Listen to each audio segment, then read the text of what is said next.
Pagkagising nga namin dyan, wala pa ng almusal, diretso agad sa paggawa ng flowers. At gandang-ganda pa nga ako dyan sa gawa kong bulaklak.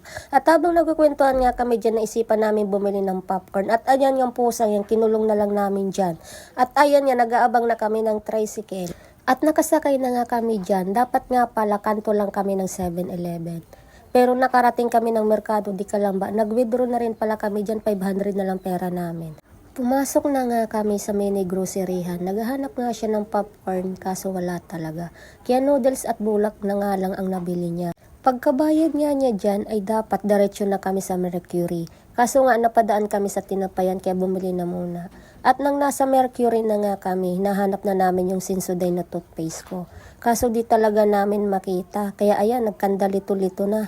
Pero syempre, nakabili pa rin kami. At sa pagka-uwi nga namin, agad din kaming naghanda ng pagkain. Yan lang pala yung kinaya ng budget namin at hindi pa nga kami nakabili ng popcorn dyan. Yan muna ang video namin ngayon. Thank you!